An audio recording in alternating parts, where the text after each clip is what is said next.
Estamos en... Buenas tardes, hermanos, a los que están allá en casa. Les damos la bienvenida y les invitamos a que puedan compartir el enlace. Vamos a comenzar. Una palabra muy común en estos tiempos es la palabra influencers.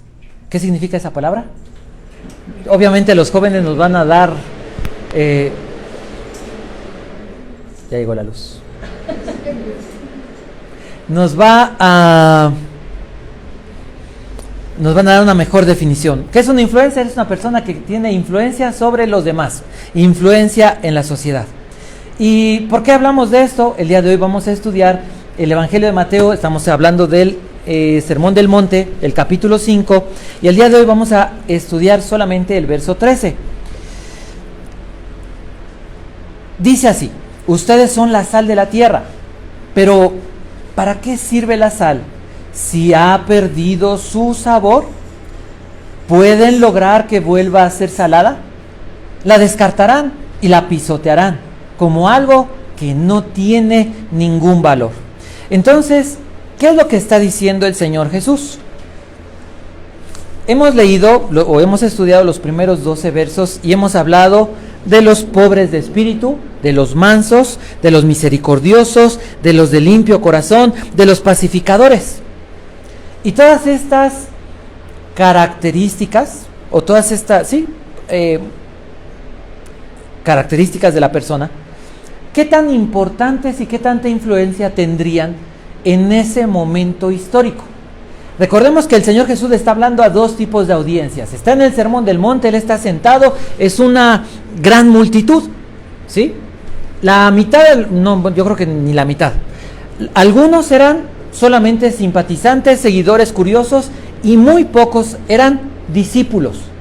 Entonces el Señor Jesús comienza a hacer esta metáfora, es una comparación. Ustedes son como, pero no usa la palabra como, solamente está haciendo la comparación. Ustedes son como la sal.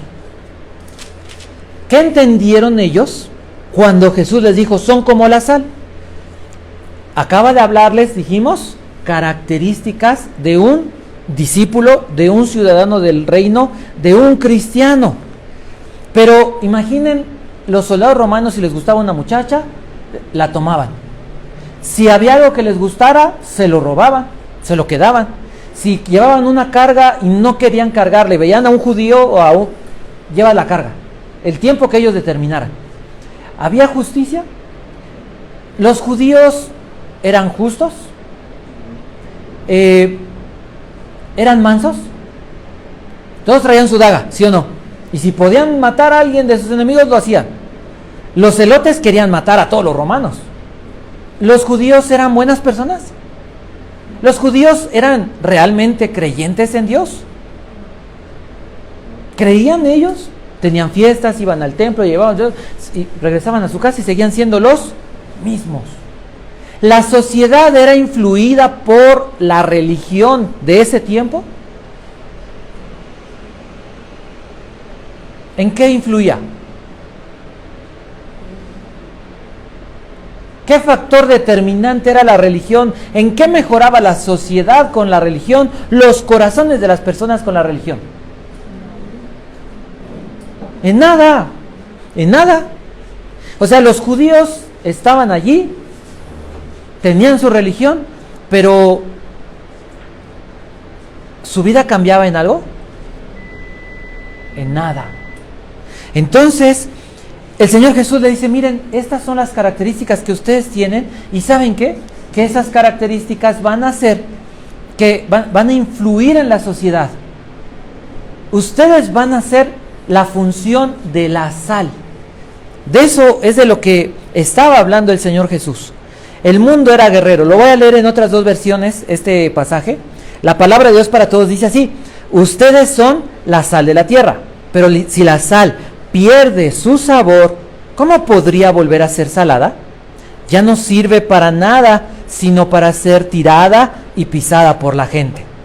La Nueva Versión Internacional lo dice así: ustedes son la sal de la tierra, pero si la sal se vuelve insípida, ¿cómo recobrará su sabor?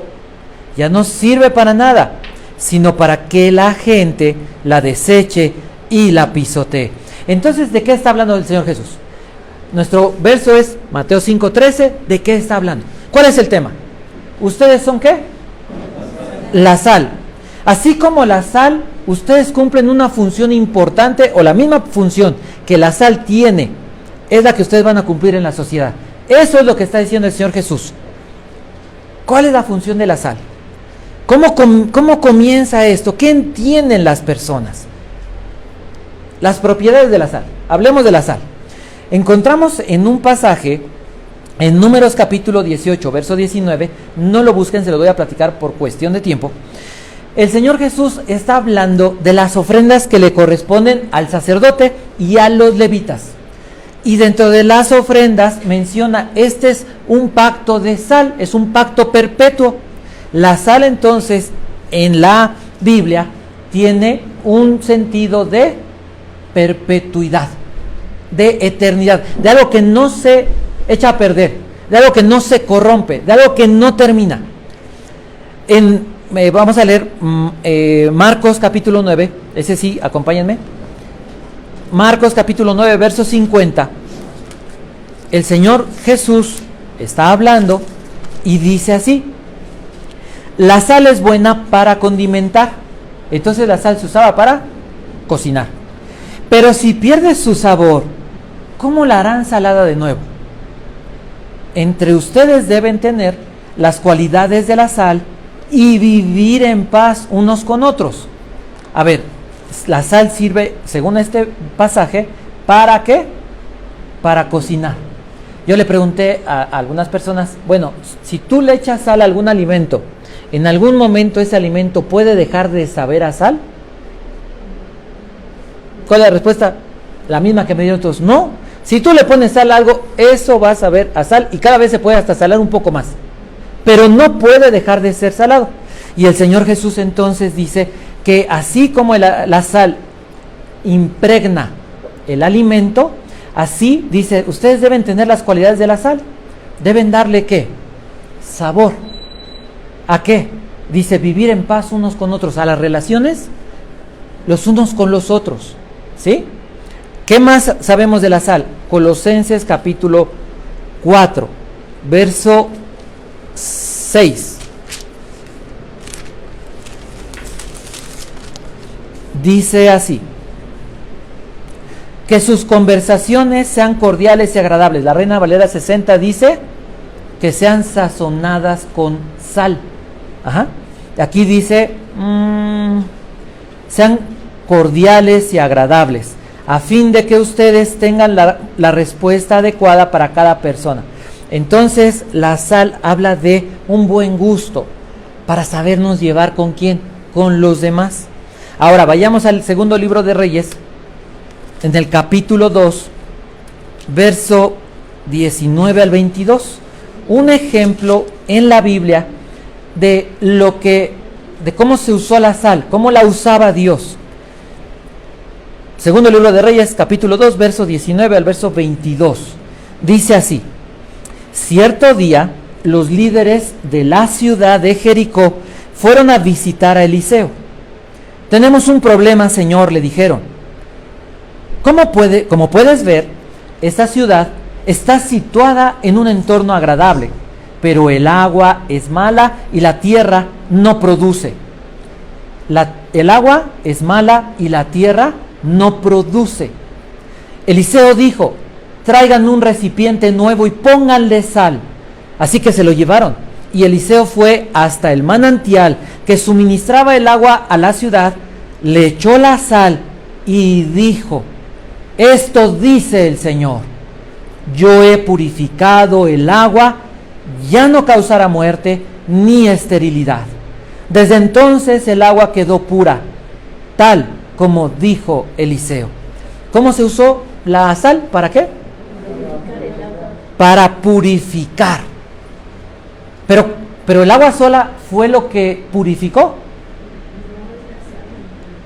Vertió el agua y ¿qué? Habló de parte de Dios. ¿Sí? Entonces el agua y la pureza de la que está hablando la sal tiene que ver ¿con qué? Con la palabra. ¿Qué sabemos más de la sal? ¿De dónde salía la sal de la que hablaba el Señor Jesús? En el Mar Muerto, ¿se acuerdan del Mar Muerto? ¿Por qué se llama Mar Muerto? Porque no hay vida. ¿Y no hay vida por qué? Porque es muy salado. Entonces hay muchas minas de sal, pero de la sal que se extrae, alguna sal viene con muchas impurezas, alguna viene con ay, se me fue la palabra, con yeso, algunas vienen con sustancias vegetales y en la medida que tenga más impurezas la sal, no sirve. O sea, la tiran. Sí, está muy contaminada. Además, se fabricaba sal. La sal se fabrica, se puede fabricar hoy. Se fabricaba la sal, pero esa sal era de mala calidad. Y había gente que a la sal buena la rebajaban. Y entonces, esa sal no tenía las propiedades para cumplir con su función. Dentro de las propiedades que tiene la sal, encontramos, la sal era de gran valor. ¿Se acuerdan de dónde viene la palabra salario? De la palabra sal, porque era muy valiosa, tenía una gran demanda. La sal, dijimos, servía para sazonar. Pero si tenían que llevar pescados de Capernaum, ¿se acuerdan de Capernaum que estaba al norte? Hacia Jerusalén, a las partes de Jerusalén, eran, se dice que aproximadamente 1500 kilómetros. Entonces, con el calor y con el clima que había, se hubiera echado a perder rápidamente el pescado y entonces se tenía que salar, como el bacalao, ¿no? Entonces, la sal impide ¿qué? Que se descomponga, que se corrompa, que se eche a perder. Todo eso, la gente que estaba sentado oyendo a Jesús les dice: ustedes son la sal. Y la gente está oyendo y todo eso que estoy mencionando es algo que la gente era común, que la gente entendía. Entonces la sal preserva, pero la sal también da sed. Sed. Jesús habló de la sed de ¿qué? Bienaventurados, benditos los que tienen ¿qué? Hambre y sed de justicia. ¿Se acuerdan? Entonces, ¿qué decía el Señor Jesús? ¿Qué les estaba diciendo? Los discípulos del Señor Jesús cumplirían esa función de la sal en la sociedad. ¿Pero cómo? Ahorita el Señor Jesús no está hablando de acciones, de actividades. Está hablando de virtudes de carácter. Mansos, pobres, sedientos, necesitados, pacificadores, son ¿qué? Virtudes de carácter. Entonces el Señor Jesús está diciendo: mira, no te hablo de lo que hagas, primero quiero hablarte de quién eres y de que tu carácter va a influir ¿en quién? En las personas, en la sociedad. Habla de un carácter ¿cómo? Consagrado a Dios, un carácter santo, un carácter como el de ¿quién? ¿Quién había mostrado esas virtudes? El Señor Jesús. ¿Quién le lavó los pies a los demás? Pedro. ¿Quién?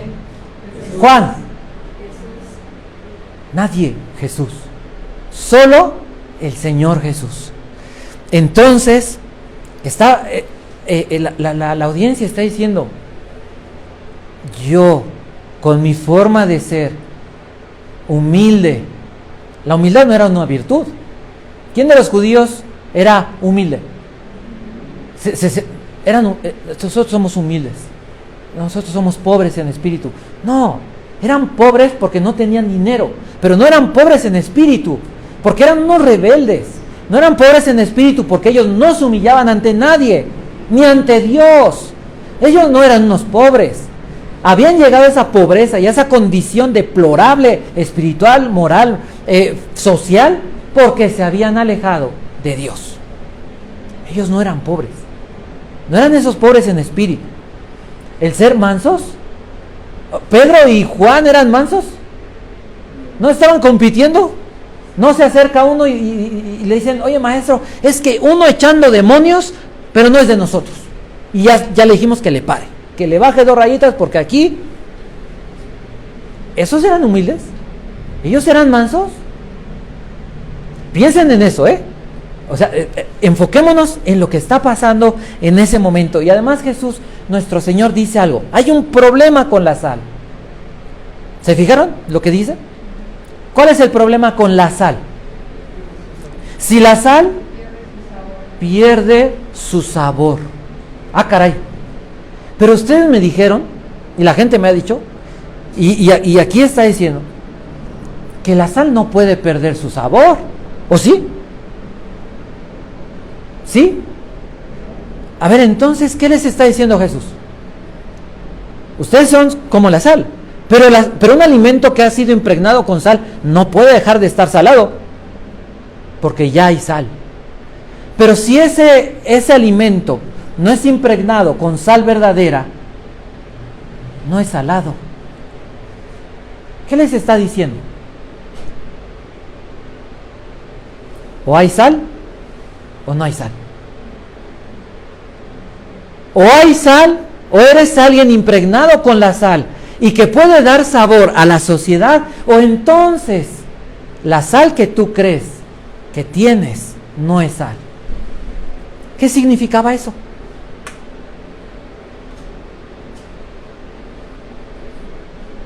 ¿Qué significaba? Ya me están asustando. Que no eran salvos.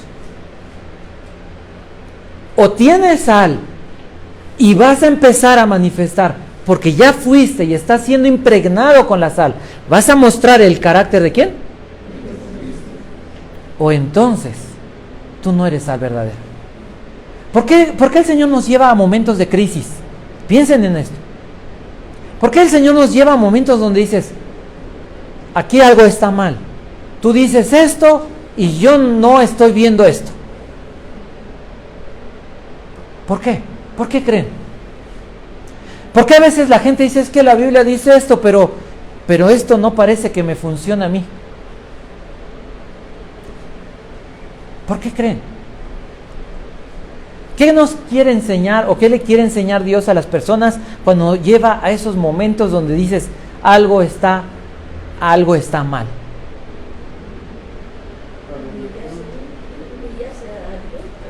Bueno, en algún momento, en los creyentes, es para purificación. ¿Sí? Quebranto, para sacar la basura, para purificar esa sal tan contaminada. Porque lo que impedía que la sal pudiera funcionar y pudiera tener su valor, si era sal verdadera, apenas extraída de la mina, tenía que ser purificada. Pero, si no está funcionando las cosas, probablemente es que ¿qué? La sal era adulterada, que no era sal. Jesús está siendo misericordioso y claro. La gente está enfrente del Señor Jesús y está siendo expuesta. Si tu carácter no es santo, si tu carácter es más bien inmoral, ¿qué quiere decir? Si en vez de virtud de carácter tienes un carácter contrario al de Jesús, ¿qué quiere decir? ¿Será que tiene sal, pero es adulterada? Ahora, ¿qué dijo el Señor Jesús? Si esa sal no es pura, ¿para qué sirve? Para nada. Entonces es una pregunta. ¿Qué estaba diciendo Jesús? No sirve para nada, sino para ser tirada y ¿qué? ¿Qué significa eso? ¿Cómo entienden eso? ¿Cómo entenderían estas personas eso? ¿Que los está rechazando el Señor? Mira, te contaminaste, fuera. Bendito Dios que no es así. No está hablando de que Dios te aborrece y te hace a un lado. Está hablando de un testimonio que va a ser ¿qué? Pisoteado. de un carácter, de un testimonio. Si tú no eres una persona influyente, el carácter le está diciendo a ellos, si ustedes no influyen en la sociedad, como no han influido hasta este momento, como nunca han sido testigos de Dios, como nunca han sido verdaderas evidencias del poder de Dios a través de su palabra, porque olvidaron su palabra, entonces, por eso viven así. Por eso los romanos, por eso todos pueden llegar a pisotearlos. Porque ustedes, ¿qué? No son sal. Entonces, ¿quién era la sal? En este pasaje, ¿en dónde encontramos el Evangelio? ¿O cómo se manifiesta el Evangelio? ¿Y cómo se manifiesta el Señor Jesús?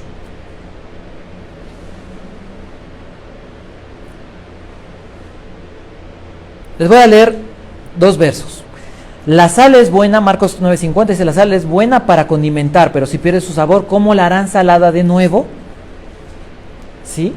Cuando tú echas a perder tu testimonio, muy difícilmente, no quiere decir que Dios no te va a usar. Usó a Sansón, sí o no, pero Sansón no disfrutó de la obra del poder de Dios.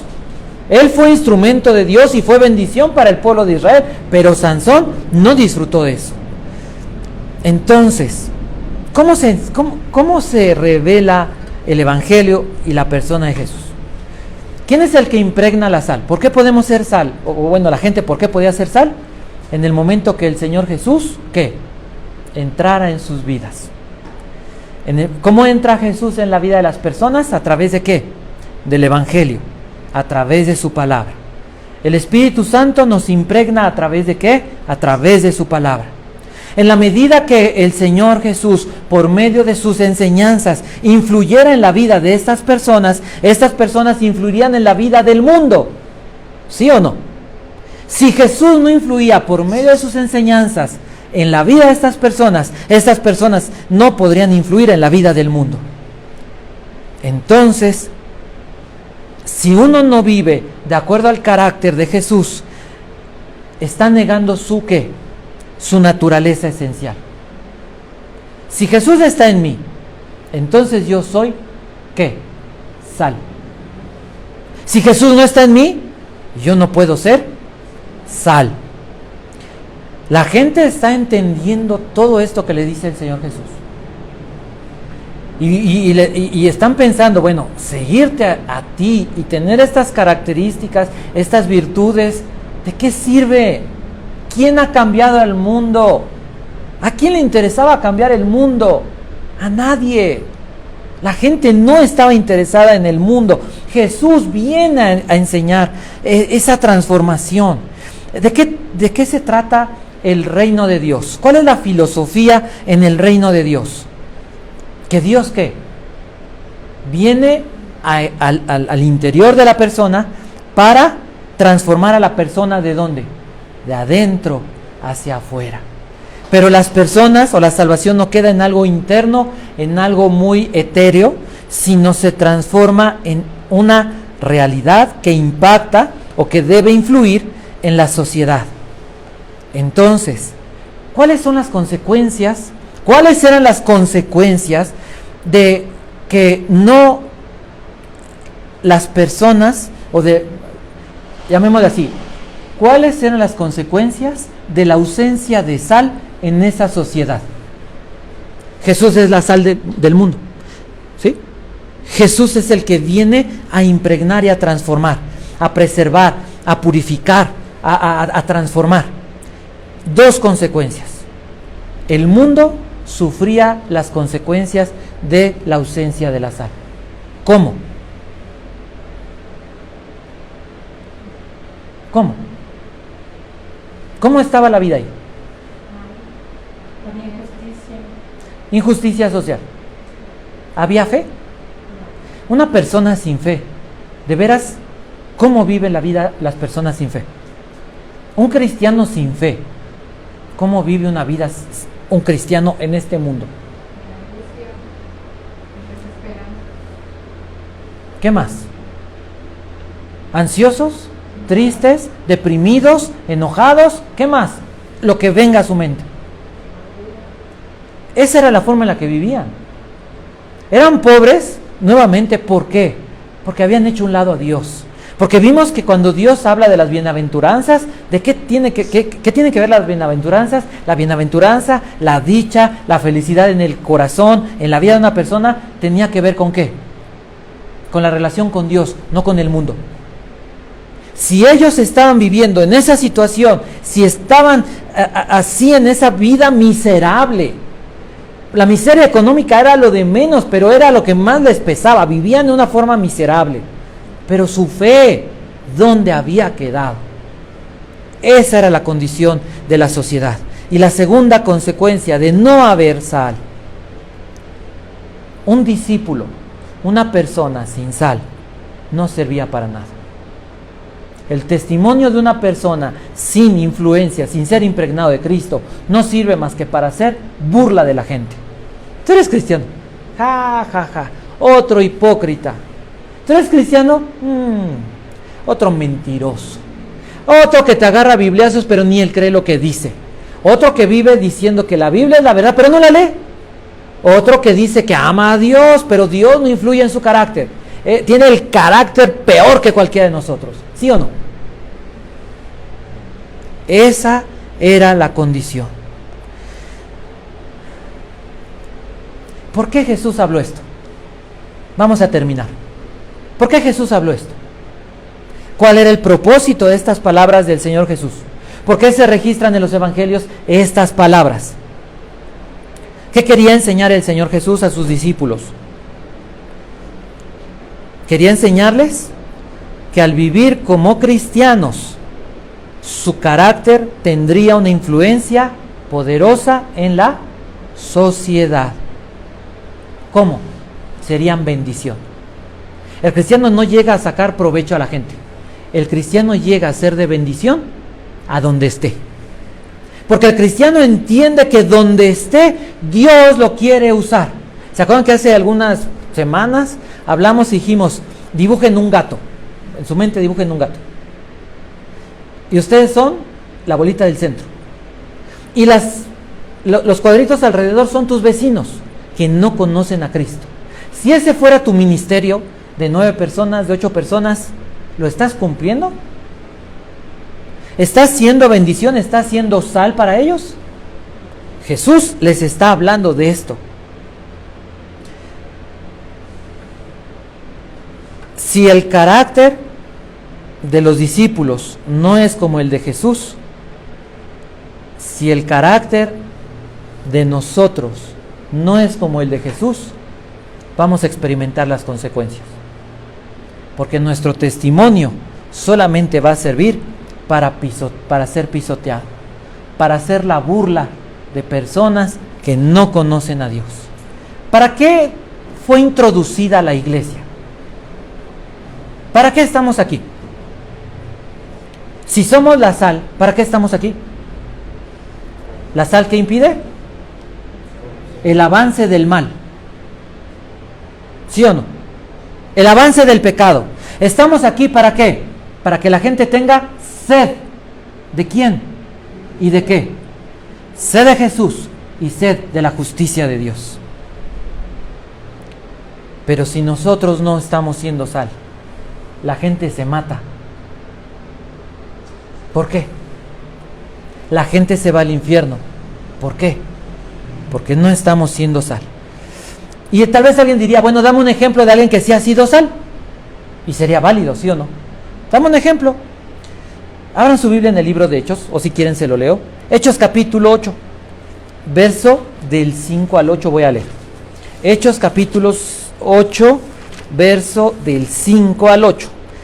Dice así. Felipe, por ejemplo, se dirigió a la ciudad de Samaria. Y allí le contó a la gente acerca del Mesías. Las multitudes escuchaban atentamente a Felipe, porque estaban deseosas de oír el mensaje y ver las señales milagrosas que él hacía. Muchos espíritus malignos fueron expulsados, los cuales gritaban cuando salían de sus víctimas. Y muchos que habían sido paralíticos o cojos fueron sanados. Así que hubo mucha alegría. ¿En dónde? En esa ciudad. No dice en esa persona. No dice en esa calle. En ese edificio. Dice en dónde? En esa ciudad. Un hombre que llegó y habló ¿de quién? Del Mesías. Pero llegó, no llegó a Jerusalén, no, llegó a Samaria, donde ni a los judíos querían, donde tenían su religión y era una revoltura de cosas y de misticismo y de religiones y las religiones del misterio y todo un relajo. Pero llega Felipe encendido por el Espíritu Santo, lleno de sal, y empieza a hablar de Cristo. Y el Señor, ¿qué empieza a hacer? Empieza a respaldar a ese hombre Felipe, de acuerdo a la necesidad que había. Porque eso es lo que hace Dios. Cuando Dios se enciende e impregna a alguien, ¿qué hace? Confirma que Dios ha encendido y ha impregnado a esa persona. De manera que una ciudad se llenó de alegría, de gozo. ¿Por qué? Porque Cristo había impregnado a esa ciudad. El mundo no va a cambiar. Antes del diluvio, el mundo era malo. ¿Vino el diluvio y el mundo cambió? No. Sodoma y Gomorra vino y fue destruida por el fuego. ¿Y el mundo cambió? No. El mundo no va a cambiar. Pero Dios nos ha llamado ¿a qué? A ser sal. Ahora, tomen esto como una promesa. Jesús, ¿a quién le habló? ¿A quién le habló, dijimos? Sus discípulos se acercaron a él y le dijo: ustedes son la sal del mundo. ¿Jesús no sabía quién era Pedro? ¿Jesús no sabía quién era Juan? ¿Quién era Jacobo? ¿Quién era Judas? ¿Quiénes eran? ¿Cómo se llamaba el incrédulo? ¿Tomás? ¿No sabía quién eran? ¿No los conocía él? ¿No conocía hasta lo interior de su corazón? Pero el Señor Jesús les dijo: ustedes son la sal. No por lo que estaban haciendo ni por lo que iban a hacer, sino por quién era Jesús. Porque el que hace la obra no es el hombre, es Jesús. Y si Jesús logró que ese Pedro mochaorejas se convirtiera en el primer predicador, ganador de miles de almas, y ese Juan, el apóstol del amor, y uno de los primeros mártires, Jacobo, y Jesús transformó y le dijo: ustedes son la sal. Entonces, si esto fuera posible el día de hoy, porque Jesús no ha cambiado, y la palabra de Dios es viva y eficaz, entonces, ¿qué querría decir que el día de hoy el Señor está hablando a sus vidas? ¿Qué está diciendo? Que el Señor te llama ¿a qué? A ser sal. ¿Cómo? Con la virtud de carácter. El Evangelio transforma a las personas. La diferencia entre el mundo y nosotros es la presencia de Dios. Si la presencia de Dios es real en tu vida, tu carácter tiene que cambiar. No hay poco a poco. O bueno, sí es un proceso, pero no hay despacito. Algún día. No. Es cada qué. Cada momento. En la medida que el Señor me impregna, en la medida que el Señor le da sabor a mi vida, en esa medida, ¿qué va a pasar? Yo voy a ¿qué? A darle sabor o a producir los efectos de la sal en el mundo. Y a eso es a lo que Dios nos ha llamado. El que tiene oídos para oír, decía el Señor Jesús, oiga. Probablemente estás aquí, pero no escuchaste nada. Mi oración a Dios es que realmente tú puedas salir, y quien está en su casa y quien oiga este mensaje, pueda salir entendiendo: Dios me ha llamado. No encender mi vida solamente. Yo soy sal y yo soy bien feliz. Me ha llamado ¿a qué? A darle sabor a mi familia, a impregnar a mi familia con la sal que Cristo está impregnando mi vida. Y si le creo a Dios, y si yo creo que Dios ha hablado a mi corazón, probablemente Dios me está invitando, Dios me está llamando, no solamente a llenar de alegría un hogar, sería muy bueno, sino tal vez una ciudad, un país, porque Dios no necesita de grandes personas. Dios es el Dios grande que usa a pequeñas personas para mostrar su grandeza, para mostrar su poder. Vamos a orar. Padre bendito y poderoso Dios, Señor, gracias te damos. Gracias por esta palabra. Porque una vez más nos recuerdas, no se trata de nosotros, no se trata de lo que podemos hacer, de lo maravilloso que podamos ser, porque Pedro no era maravilloso, porque tus discípulos, Señor Jesús, no eran maravillosos, pero tú sí eres maravilloso y tú les dijiste, ustedes son y ustedes van a cumplir esta función en la sociedad.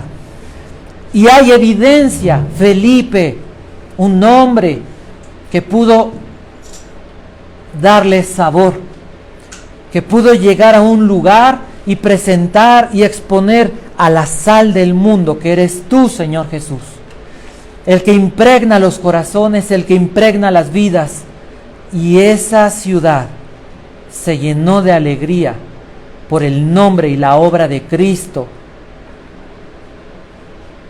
Dios, perdona nuestros pecados. Perdónanos, Padre, porque no hemos sido, porque tal vez no entendíamos, porque tal vez hemos leído estos pasajes por mucho tiempo, pero no hemos hecho lo que tú nos mandas. Ser sal, porque nunca nos hemos enfocado en que nuestro carácter debe ser preservado, transformado, sazonado por ti a través de tu palabra. Por medio de tu palabra, simbolizada en esa sal, las aguas de esa ciudad fueron purificadas. De la misma manera, por tu palabra, nuestra vida es purificada.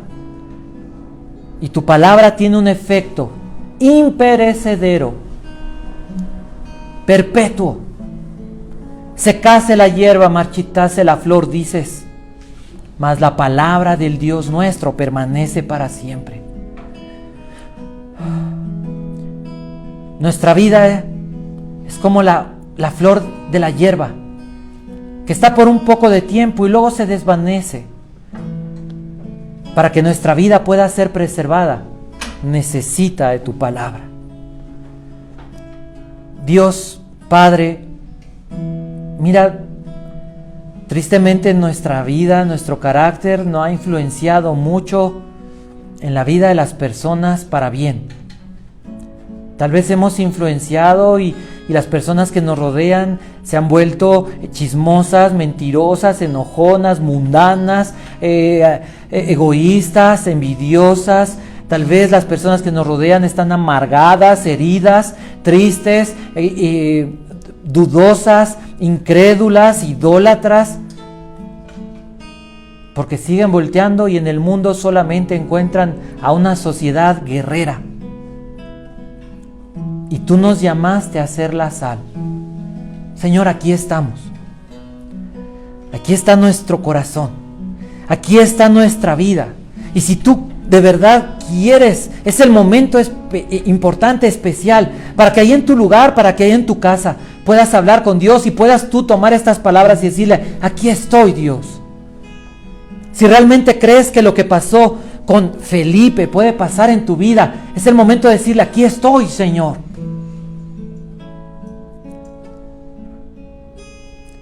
Todo comenzó con un grupo pequeño, 12.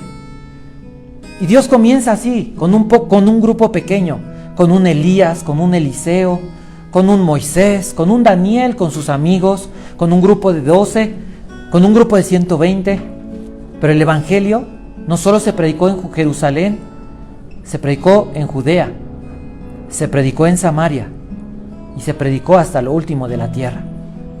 porque Cristo cumple lo que Él habla, lo que Él dice.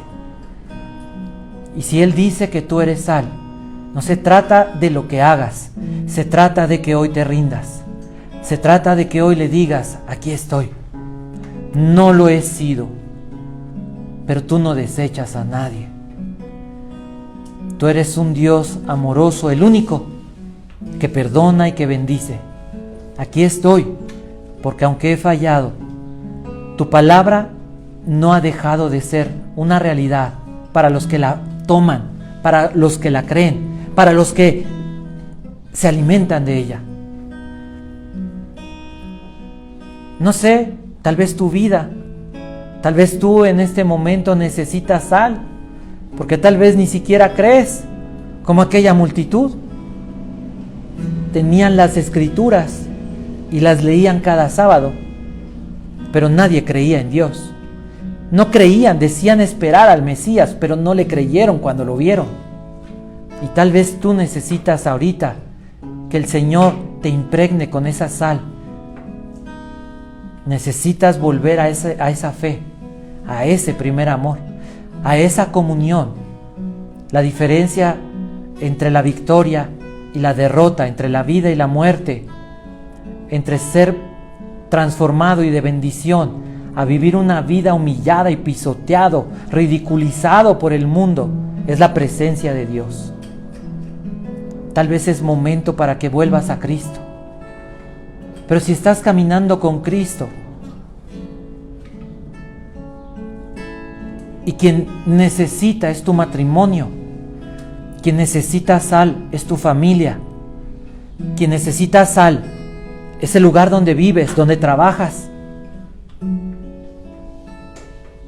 Dios nos está llamando.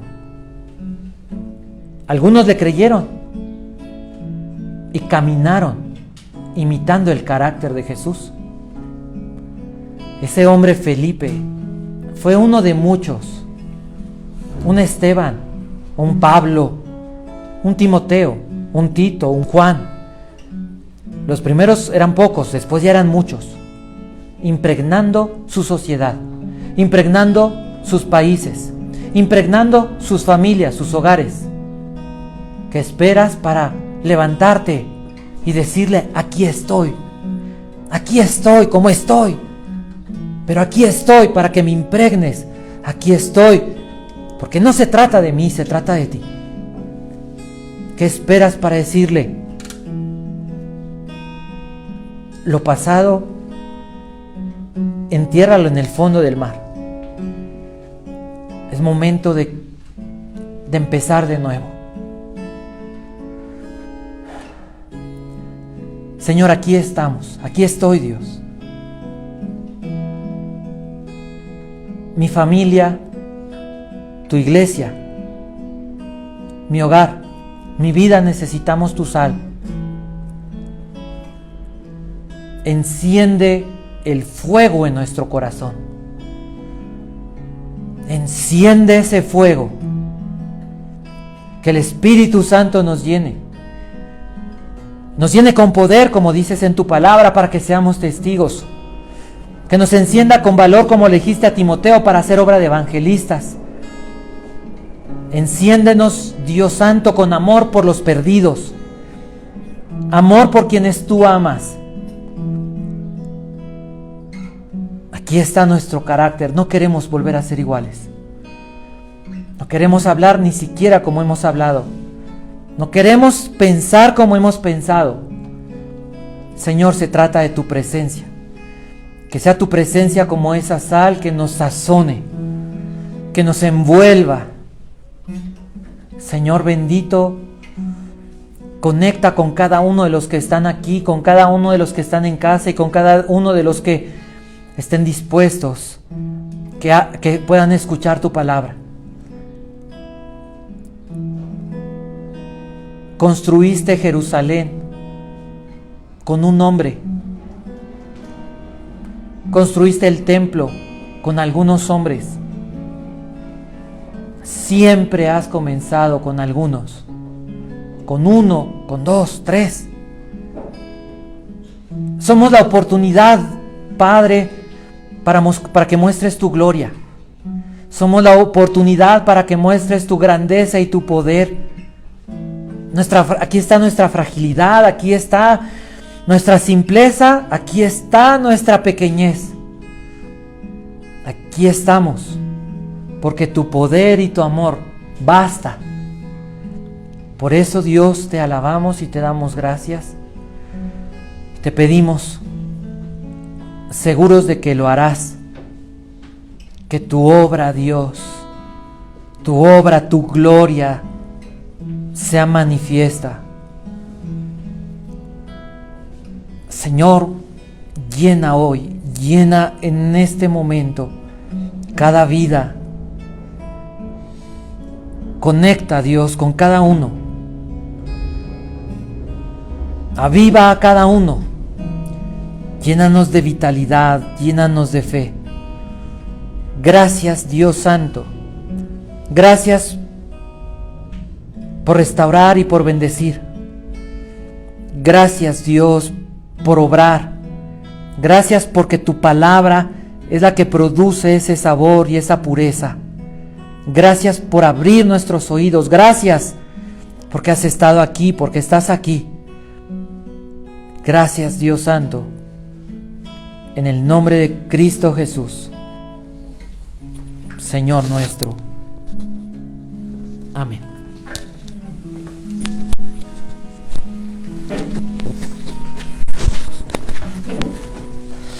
Gracias a Dios por su palabra.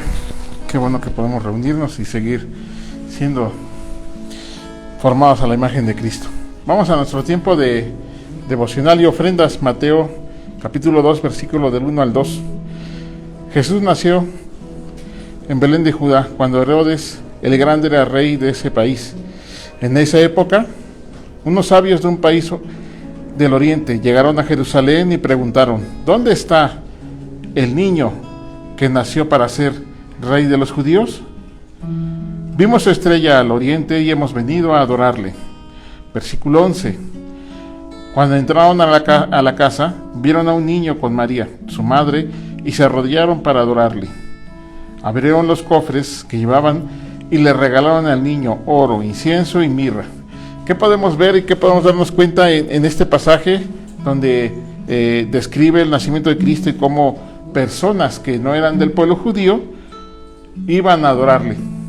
Todos sabemos y hemos visto que los diezmos y las ofrendas se estipulan desde el Antiguo Testamento, pero aquí vemos a personas que no son del pueblo judío, que más sin embargo fueron sensibles al llamado de Dios para ir a adorar a Jesús, y en esa adoración llevaban regalos para ofrecerle al niño. Entonces, ¿qué podemos ver también? Que estas personas hicieron un viaje largo, prepararon con antelación lo que iban a llevar a Dios, o lo que iban a llevar a Jesús para adorarle, y se presentaron, y dice que se arrodillaron y adoraron a Jesús. Los diezmos y las ofrendas es parte de la adoración, y es algo que Dios nos ha llamado y nos ha puesto en el corazón de aquellos que hemos nacido de nuevo, para sostener a su iglesia y para extender el reino de Dios a través de su palabra. No es algo ajeno a nosotros, no es algo que nosotros tengamos que poner y decir que es una cooperación o que es algo que podemos dar o no dar. Es algo que Dios ha establecido y que Dios llama a aquellos corazones sensibles a este propósito y a esto que Dios ha dicho a nosotros. Vamos a orar. Señor y Dios Padre, en el nombre de Jesús, Dios, que no seamos duros de corazón, Señor. Estas personas, Señor, que viajaron, anhelaron conocerte y llevaban presentes, prepararon ese viaje, tú los libraste para que Herodes no hiciera un asesinato con Cristo, pero también vemos, Señor, cómo prepararon sus corazones, Señor. Si estas personas que tú llamaste, Señor, a adorar y a dar presentes a Jesús, lo hicieron, Señor, Dios, ¿qué tenemos que hacer nosotros como hijos tuyos? ¿Qué tenemos que hacer nosotros que hemos conocido la palabra de Cristo, que hemos conocido cómo Cristo murió por nosotros en nuestro lugar? Y no es un pago, no es algo que queramos compensar, es algo que tú has puesto a través del Espíritu en el corazón de cada nacido de nuevo. Quita de nosotros toda mentira del diablo, Señor. Quita de nosotros, Señor, toda preocupación, Señor, porque tú eres nuestro Dios, eres nuestro Padre, y si tú das de comer a toda la creación, a los pajarillos, a aquellos animales que viven en el campo, ¿qué harás con nosotros? Dios, nos has llamado, Señor, a participar en este ministerio, nos has llamado a participar en tu iglesia, Señor. Nos has llamado, Señor, a verdaderamente adorarte a través de nuestros diezmos y nuestras ofrendas. Gracias te damos por ello, Señor. Gracias te damos, Señor, porque en eso también, Señor, en eso también te reflejas, Señor. En esa área económica también, Dios, eres poderoso, Señor. No solamente cuando sanaste nuestra salud, no solamente cuando hiciste un milagro de restauración, no solamente cuando nos arrancaste de las cadenas del pecado, Señor. También en esta área, Padre Santo. Dios, que te agrade de este tiempo, Señor, y que no tengamos un corazón duro. En el nombre de Jesús oramos y te damos gracias. Amén. A los que nos ven a distancia también pueden participar en este ministerio. Nuestros datos están apareciendo en la parte de abajo. Que Dios les bendiga. Vamos a seguir alabando a nuestro Señor.